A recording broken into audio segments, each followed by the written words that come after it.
Sir, Daggubati Venkateswararao గారు చంద్రబాబు నాయుడు గారు ఒక వేదిక మీద కలవటం జరిగింది. ఇప్పుడున్న తెలుగుదేశం పార్టీ కేడర్కు దగ్గుబాటి వెంకటేశ్వరరావు గారు ఎవరో తెలియదు. అయితే వీరిరువురి కలయిక వలన కూటమి పార్టీకి ఏమైనా లభ్యత చేకూరే అవకాశం ఉందా? మంచి ప్రశ్న అండి. దగ్గుబాటి వెంకటేశ్వరరావు గారు ఎవరు అని అంటే ఇప్పుడున్న తెలుగుదేశం పార్టీలో క్రియాశీలకంగా అంటే యువకులు 40 ఏళ్ళు 45 ఏళ్ల యువకులకి వాళ్ళకి తెలియకపోవచ్చు. దగ్గుబాటి వెంకటేశ్వరరావు గారు తెలుగుదేశం పార్టీ పుట్టినప్పటి నుంచి కూడా పార్టీని అంటిపెట్టుకునే మొదట్లో చాలా కాలం సుదీర్ఘకాలం ప్రయాణం చేశారు. తెలుగుదేశం పార్టీ ఒక శక్తిగా మారటంలో ఆయన వంతు పాత్ర కూడా ఉంది, తప్పకుండా చెప్పాలి. ఎందుకంటే సౌమ్యుడు, కారంచేడు, ఆయన దగ్గుపాటి చెంచురామయ్య గారు వాళ్ళ ఫాదరు, భూస్వామి కుటుంబం, ఒడిదుడుకులను ఎదుర్కొన్నా కానీ వాళ్ళు టచ్ మీ నాట్, అంటే వాళ్ళు ఎవరితోటి విభేదాలు పెట్టుకునే వ్యక్తులు కూడా కాదు. ఆయన చదువుకున్నాడు, కొంచెం స్ఫూర్తిరూపి, బాగానే ఉంటాడు, మంచిగా మాట్లాడతాడు. అంటే ఒకసారి దగ్గుబాటి వెంకటేశ్వరరావు గారితో మాట్లాడటం అంటూ సంభవిస్తే ఆయన అట్రాక్ట్ చేస్తాడు. అంటే అక్రాస్ అంటే జస్ట్ లైక్ దట్. పాలిటిక్స్ ఒక్కటే కాదు, మామూలుగా అన్ని విషయాల్లోనూ ఆయనకి ప్రవేశం ఉంది. డాక్టర్ కాబట్టి సహజంగా ఉండే లౌక్యంతో ఆయన మాట్లాడుతూ ఉంటారు అన్నమాట. అలా ఆయన 1979లో నందమూరి తారక రామారావు గారి కుటుంబంతో పురంధరేశ్వర గారితో వివాహం ద్వారా ఆయన లైమ్ లైట్లోకి వచ్చారని చెప్పాలి. అంటే అప్పుడు ఆయన నందమూరి తారక రామారావు గారు ఓన్లీ యాక్టరే. తర్వాత నందమూరి తారక రామారావు గారు తన పురంధరేశ్వర గారి చెల్లెలైన భువనేశ్వర గారిని నారా చంద్రబాబు నాయుడు గారికి ఇవ్వటం. నారా చంద్రబాబు నాయుడు గారు అప్పుడు కాంగ్రెస్ ప్రభుత్వంలో మంత్రిగా పనిచేస్తున్నారు. సో అది ఒక చరిత్ర. ఆ తర్వాత మంత్రిగా ఉన్నప్పుడే తెలుగుదేశం పార్టీని స్థాపించడం జరిగింది 1983లో. అంటే క్రియాశీలకంగా రాజకీయాల్లో మామగారైన నందమూరి తారక రామారావు గారికి అండగా నిలబడిన వ్యక్తి దగ్గుబాటి వెంకటేశ్వరరావు గారు. సరే, ఇంకా హరికృష్ణ ఉన్నారు. ఆయన వాహనాన్ని శోధనం అంటే ఆ వాహనాన్ని సురక్షితంగా తండ్రి యొక్క వాహనాన్ని తీసుకెళ్ళడం వరకే పరిమితం అయ్యారు. తండ్రి ఆరోగ్యము అది చూసుకోవడం వరకే పరిమితం అయ్యారు. కానీ మిగిలిన వాళ్ళు ఎవరు కూడా ఎన్టీ రామారావు గారికి తోడుగా ఉన్న దాఖలాలు లేవు. అయితే ఎన్టీ రామారావు గారి టికెట్ సెలక్షన్ దగ్గర నుంచి అన్నిటి దగ్గర నుంచి ఆయనే చూసుకోవటం జరిగింది. మరి డెఫినెట్గా కొంతమందిని ఇంట్రడ్యూస్ చేయటంలో పార్టీ క్యాండిడేట్లుగా మంచి వాళ్ళు ఎవరు, చెడ్డవాళ్ళు ఎవరు బాగా పనిచేస్తున్నారు అనేది ఒక నివేదిక తప్పకుండా దగ్గుబాటి వెంకటేశ్వరరావు గారి దగ్గర నుంచి మొదటిసారి. అయితే ఆయన ఏంటంటే జనరల్ అవుట్లుక్లో చూసుకున్నారు, కానీ ఒక వర్గాన్ని మనం తెలుగుదేశం పార్టీలో ఏర్పరచుకోవాలి అనే దృక్పథంతో ఏ రోజున ప్రయత్నం చేయలేదు. కాకపోతే ఆటోమేటిక్గా దగ్గుబాటి వెంకటేశ్వరరావు గారికి దగ్గరికి డైరెక్ట్గా వెళ్ళగలిగే చనువున్న నాయకులు తెలుగుదేశం పార్టీలో క్రియాశీలకంగా పనిచేసే వాళ్ళు చాలామందికి ఉండేది ఆ కాలంలో. వాళ్ళెవరు కూడా సహజంగా తెలుగుదేశం పార్టీలో గౌరవప్రదమైన కుటుంబాల నుంచి వచ్చిన వాళ్ళు కాబట్టి వాళ్ళెవరు కూడా ఈ పనులు కావాలి అని అడిగేవాళ్ళు తక్కువగా ఉండేవాళ్ళు. మర్యాదనే ఎక్కువ మంది ఆ రోజుల్లో కోరుకునేవాళ్ళు. అంటే మర్యాద అంటే దగ్గుబాటి వెంకటేశ్వరరావు గారు వస్తే మన ఇంటికి వస్తే కాఫీ ఇవ్వటం, టీ ఇవ్వటం, అంతవరకే. లేకపోతే మనం ఆయన దగ్గరికి వెళితే ఏంటి మీ వ్యాపారం ఎలా ఉంది అని అక్కడ ఉన్న ఆ గౌరవాన్ని అందిపుచ్చుకోవడం వరకే ఉండేది. ఇకపోతే దగ్గుబాటి వెంకటేశ్వరరావు గారు మరి పరచూరు నుంచి 83లో గెలిచారు, 85లో గెలిచారు. అంటే నాదెల్ల భాస్కరరావు ఎపిసోడ్లో కూడా గెలిచారు. మరి 89లో గెలిచారు. తర్వాత 91లో వీరిని 89లో తెలుగుదేశం పార్టీ అధికారాన్ని కోల్పోయినప్పుడు 91లో మరి ఆయన పార్లమెంట్కి పోటీ చేయడం జరిగింది. పార్లమెంట్ ఎన్నికలు వచ్చినాయి. దానిలో బాపట్ల నుంచి పార్లమెంట్కి పోటీ చేసి గెలవడం జరిగింది. అప్పుడు ఆ బై ఎలక్షన్స్లో గాది వెంకటరెడ్డి గారు పర్చూరు నుంచి మరి కాంగ్రెస్ పార్టీ అధికారం, ఎందుకంటే అప్పుడు కాంగ్రెస్ పార్టీ స్టేట్లో అధికారంలో ఉంది కాబట్టి ఆయన గెలిచారు. తర్వాత మళ్ళీ 1994లో కూడా తెలుగుదేశం పార్టీ అధికారంలోకి వచ్చినప్పుడు ఆ పరుచూరులో ఆయన ఒక్కడే గెలిచాడు. దగ్గుబాటి వెంకటేశ్వరరావు గారి వేరే క్యాండిడేట్ని పెడితే ఆయన మీద మళ్ళీ గాది వెంకటరెడ్డి గారు గెలిచారు. 94లో కూడా తెలుగుదేశం పార్టీ అప్రహితమైన విజయం సాధించిన 94లో కూడా అక్కడ గాది వెంకటరెడ్డి గారు గెలవడం జరిగింది. అయితే 99లో జాగర్లమూడి వెంకట పద్మావతి గారు, అంటే ఆమె కూడా కారంచేడే పరుచూరు, ఆమె తదనంతర కాలంలో చంద్రబాబు నాయుడు గారు మంత్రిగా కూడా పనిచేశారు. ఇది చరిత్ర. అయితే తర్వాత కాంగ్రెస్ పార్టీలు కొన్ని కారణాల వల్ల చంద్రబాబు నాయుడు గారితో విభేదించి మరి రాజ్యసభకు కూడా ఎన్నికయ్యారు. ఆయన 94లో అధికారంలోకి వచ్చిన తర్వాత ఎన్టీఆర్ని పదవీచ్యుతుడిని చేసిన తర్వాత ఇక్కడ ఏం జరుగుతుందంటేనండి, మెయిన్ ఇన్సిడెంట్ స్టేట్ ఎమ్మెల్యేలతో ఆయనకి సంబంధాలు 1991లో పోయినాయి. కానీ తప్పకుండా ఆయన స్టేట్కి వచ్చినప్పుడు ఎవరో ఒకరు కలవటం జరుగుతుంది. ఎమ్మెల్యేలు వస్తారు, నాయకులు వస్తారు, ఎమ్మెల్యే టికెట్ ఆశించే వాళ్ళు వస్తారు. కనీసం కృష్ణా గుంటూరు జిల్లాల్లో తనకు అనుకూలంగా ఉండే కొంతమంది వ్యక్తులని టికెట్లు ఇప్పించుకుందాము అని. ఎందుకంటే లక్ష్మీపార్వతి గారి ఉదంతంలో ఎన్టీఆర్తో పాటు దాదాపు 36 నుంచి 40 మంది శాసనసభ్యులు ఉండిపోయారు. ఇది గమనించాల్సిన విషయం. అంటే పెద్ద పెద్దవాళ్ళు, గోర్లంట బుచ్చే చౌదరి గారు కానీ, దేవినేని నెహ్రూ గారు కానీ, ముద్దు కృష్ణనాయుడు గారు కానీ, ఇంద్రారెడ్డి, ఇలాగ పెద్ద నాయకులే ఆయనతోటి, పరిటాలరావు గారే ఎన్టీఆర్ తోటి ఉండిపోయారు. అలా ఉండిపోయిన నాయకులు మరి దిశానిర్దేశం ఎవరు చేయాలి? ఎన్టీఆర్ గారు వయసు, మరి ఈయన కూడా ఎన్టీఆర్ గారితో ఉన్నారు కదా, ఎవరో దగ్గుబాటు ఆయన లీడ్ తీసుకోలేకపోయారు, ఆ చొరవ తీసుకోలేకపోయారు. ఎందుకనంటే ఎన్టీఆర్ గారి, చంద్రబాబు నాయుడు గారి రాజకీయ చాణక్యం ముందు దగ్గుబాటి వెంకటేశ్వరరావు గారు ఆయన ఎప్పుడూ చేయలేదు. 85లోనూ ఆయన తను నమ్ముకున్న నాయకులకి న్యాయం చేయలేకపోయారు, 89లోనూ చేయలేకపోయారు, 90 ఎప్పుడు కూడా ఆయన న్యాయం చేయలేకపోయారు. ఆయన పనేదో ఆయన చూసుకోవటం, కొంతమంది యథాలాపంగా న్యాచురల్గా ఆయన ఏమనుకున్నారంటే న్యాచురల్గా ఇన్హెరిట్ చేసుకోగలను అనేది ఆయన భావించడం జరిగింది ఎన్టీఆర్ గారి లెగసీని. కానీ ఏ స్థితిలోనూ ఎన్టీఆర్ గారు తన లెగసీని అల్లుళ్ళకి, చంద్రబాబు నాయుడు గారికి కానీ దగ్గుబాటి వెంకటేశ్వరరావు అల్లుళ్ళకి ఇద్దాము అనే ఆలోచనలో ఎన్టీఆర్ గారు లేరు. ఇది అల్లుళ్ళిద్దరికీ కూడా తెలుసు. ఈ విషయం అల్లుళ్ళిద్దరికీ కూడా తెలుసు. ఎందుకంటే మదనపల్లి బహిరంగ సభలో బహిరంగంగా ఎన్టీఆర్ గారు ప్రకటించడం జరిగింది. ఏది? నా తదుపరి వారసుడు నందమూరి బాలకృష్ణ అని, రాజకీయ వారసుడు. అంటే ఆయన అర్థం చేసుకున్నాడు, 2 పవర్ సెంటర్లు ఉన్నాయి, బలమైన పవర్ సెంటర్ అయింది కూడా దగ్గుబాటి వెంకటేశ్వరరావు గారిది, ఆయన మంత్రిగా కూడా చేశారు.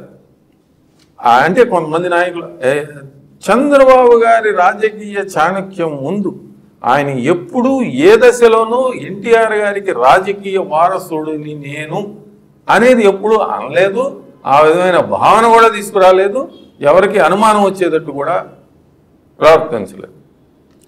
కాకపోతే ఇక్కడ ఏంటంటే కొంచెం ముందు నుంచి పార్టీలో ఉన్న వ్యక్తి వెంకటేశ్వరరావు గారు కాబట్టి ఈయన ఏదైనా చేయగలుగుతాడేమోనని చివరి వరకు, అంటే ఆయన ఏమీ చేయలేడు అది బహిరంగంగా తెలుస్తూ ఉంది. కానీ నాయకులు ఆయన అంటే ఉన్నారు, చాలా కాలం వరకు ఉన్నారు. అది ఎప్పుడు ఎన్టీఆర్ గారు చనిపోయేంత వరకు కూడా ఉన్నారు. చూడండి, ఎన్టీఆర్ గారు చనిపోయిన మరుక్షణం ఈ నాయకులందరూ డిసప్పీర్ అయిపోయారు. ఇక ఈయనతో లాభం లేదు, ఈయనతో అయ్యే పని కాదు, ఈయనే లక్ష్మీభారతి అమ్మటే తిరుగుతున్నాడు, ఎన్టీఆర్ గారి భార్య లక్ష్మీభారతి అమ్మటే ఈయన తిరుగుతున్నాడు, ఇంక ఈయన మనల్ని లీడ్ చేసేది ఏంటి అని చెప్పి వీళ్ళంతా కూడా ముద్దు కృష్ణనాయుడు గారు వీళ్ళంతా కూడా చంద్రబాబు నాయుడు గారి నాయకత్వం కిందకి వెళ్ళిపోయారు. తర్వాత ఎమ్మెల్యేలు అయ్యారు, తర్వాత మంత్రివర్గాల్లో కూడా పనిచేసిన సంగతి మనం చూసాం. అది కన్సాలిడేట్ చేసుకున్నారు చంద్రబాబు నాయుడు గారు. అది చంద్రబాబు నాయుడు గారికి దేవుడిచ్చిన వరం, అంది వచ్చిన అవకాశాలు వచ్చినప్పుడు అందిపుచ్చుకోవటంలోనే రాజకీయ చతురత ఉంటుందండి. తర్వాత ఏంటంటే ఆయన తను దాదాపు నేను చీఫ్ మినిస్టర్ క్యాండిడేట్ని కదా, లెగసీ ఆ మనసులో ఉండిపోయింది. పట్టుదల, ఏదో ఒకటి సాధించాలి చంద్రబాబు గారు. అలాంటి దాని మీద ఆయన కొంతకాలం చంద్రబాబు నాయుడు గారి మీద రాజశేఖర రెడ్డి గారి కాంగ్రెస్ పార్టీలో చేరి 2 సార్లు పరుచూరు నుంచి గెలవటం జరిగింది. గెలవడం అయితే గెలవగలిగారు, కానీ ఆయన మినిస్ట్రీలు కానీ ఏ విధమైన ఉపయోగం దక్కలేదు, మర్యాద కూడా దక్కలేదు. అక్కడ చాలా పెద్ద కాంగ్రెస్ పార్టీ సీనియర్ లీడర్స్ ఎంతోమంది ఉన్నారండి పరుచూరులో. ఆయన ఇమ్మడలేకపోయారు. తర్వాత క్రమక్రమంగా ఆయన విత్డ్రా అవుతా వచ్చారు. కానీ విత్డ్రా అవుతా వచ్చి ఇక నాయకులు స్టేట్ మొత్తం అనుచరగణం ఉన్న దగ్గుబాటి వెంకటేశ్వరరావు గారు స్థానికంగా పరుచూరులోనే కాంగ్రెస్లోని మొత్తం అంతా నాయకులందరినీ కూడా కూడగట్టుకునే పరిస్థితిలో లేకుండా పోయింది. అక్కడ ఆ నియోజకవర్గం వరకు కూడా చుట్టుపక్కల నియోజకవర్గాల్లో ప్రభావితం చూపించడం ఇలాంటివి ఏం లేవండి, అయిపోయింది. ఆ దశలో మరి ఎంట్రీ కాంగ్రెస్ పార్టీలో దగ్గుబాటి పురంధరేశ్వర్ గారు ఎంట్రీ ఇచ్చారు. ఆమె పార్లమెంట్కి పోటీ చేయటం, కాంగ్రెస్ పార్టీలో గెలవటం, మినిస్టర్ అవటం, కాంగ్రెస్ పార్టీ కూడా సోనియా గాంధీ గారు ఆమెకి కొంచెం ఇంపార్టెన్స్ ఇచ్చి దాదాపు సుదీర్ఘకాలమే మంత్రిగా కూడా, కేంద్రంలో మంత్రిగా కూడా పనిచేశారు. ఇక రాష్ట్ర విభజన అయిపోయిన వెంటనే ఇది అవ్వదులే అని చెప్పి ఆమె కూడా రాజీనామా చేసి బీజేపీలో చేరిపోవటం, బీజేపీ మరి 4 సంవత్సరాల పాటు తెలుగుదేశం పార్టీతో పొత్తులో భాగంగా ఆమె కూడా స్టేట్లో పనిచేయటం ఇవన్నీ జరిగినాయి. అయితే ఇప్పుడున్న పరిస్థితుల్లో మళ్ళీ రీఎంట్రీ హితేష్ని వైఎస్ఆర్, ఈయన ఏంటంటే వైఎస్ఆర్సీపీలో అదొకటి కొద్దిగా లక్ష్మీపార్వతితో కలవటం, లక్ష్మీపార్వతి చెప్పిన మాట ఫాలో అయ్యే విధంగా చేయటము, మరి జగన్మోహన్ రెడ్డితో కలవటం, ఈ 2 చిన్న మచ్చలాగా, చంద్రునికి మచ్చల్లాగా మిగిలిపోయాయి. ఆయన కూడా సున్నితమైన మనస్సు అండి, సున్నితమైన, నాకు బాగా తెలిసిన వ్యక్తి దగ్గుబాటి వెంకటేశ్వరరావు గారు. ఆయనే తెలిసిన వ్యక్తి, చాలాసార్లు కూడా ఆయనతో కలవటం, మాట్లాడటం కూడా జరిగింది. ఆ సున్నిత మనస్తత్వంతో ఆయన రాజకీయాల్లోకి విత్డ్రా అయిపోయి మరి పురంధరేశ్వర గారికి, అంటే ఎన్టీఆర్ గారికి స్వయంగా కుమార్తె, ఆమెకి యాక్సెప్టెన్స్ స్టేట్ మొత్తం మీద ఎక్కడైనా కానీ తెలుగుదేశం పార్టీ వాళ్ళు కూడా నో అని చెప్పలేని విధంగా ఉంటుంది. అందుకని చెప్పి ఆమెని ప్రోత్సహించడం మొదలుపెట్టి ఆయన రచనా వ్యాసంగంలో మునిగిపోయారు. రాజకీయాలు మాట్లాడటం కానీ ఏమి చేయటం లేదు. అది ఇద్దరికి ఉపయోగపడింది, ఉభయతారకమైంది.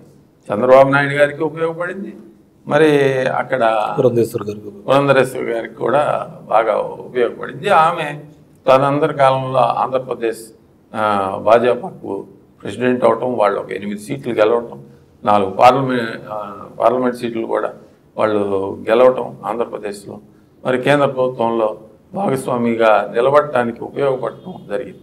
ఇప్పుడు ఒక విధమైన సౌత్ ఇండియాలో భాజపాను బలోపేతం చేయాలి అంటే నడ్డా గారు 2 సార్లు మరి పదవి కాలం అయిపోయింది, ఆయన మార్చాలి.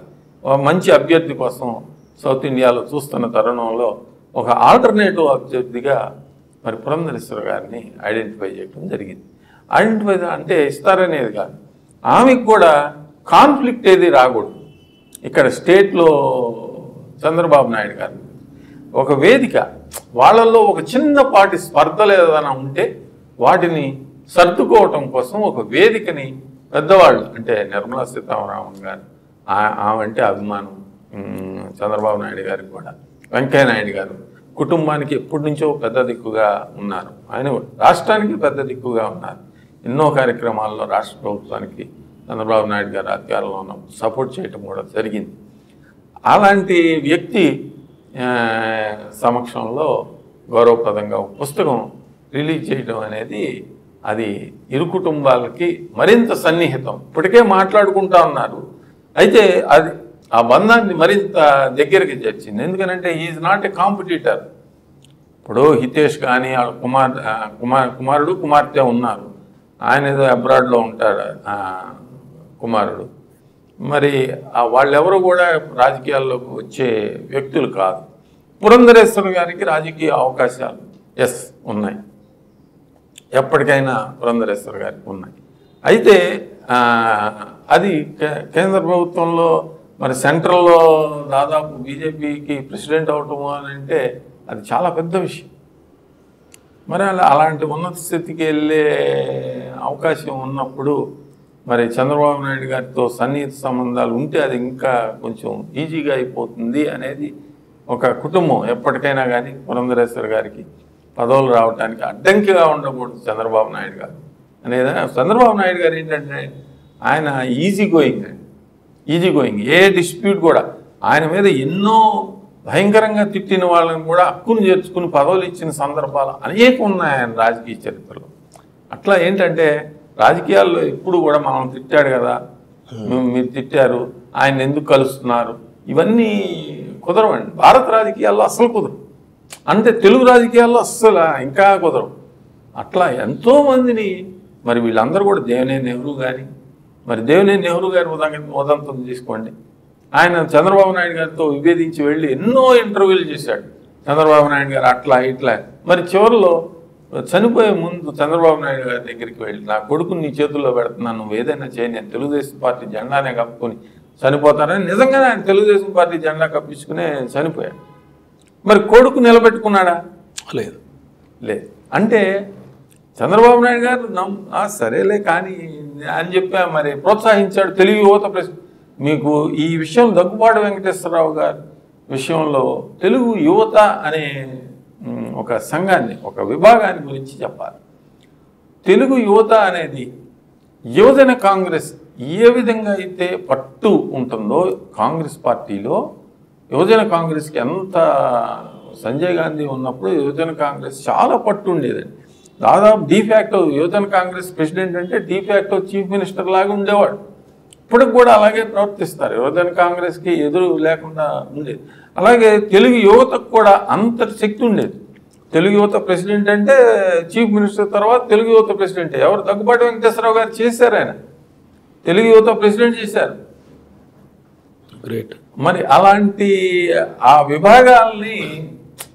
విభాగానికి అంత పేరు ఉండేది.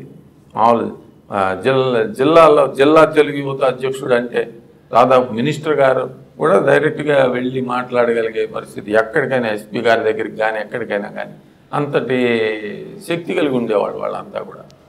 మరి అలాంటి రాజకీయ నేపథ్యం ఉన్న దగ్గుబాటి వెంకటేశ్వరరావు గారు, చంద్రబాబు నాయుడు గారు మరి కలవటం అని అంటే అది నిజంగా మంచి శుభపరిణామమే.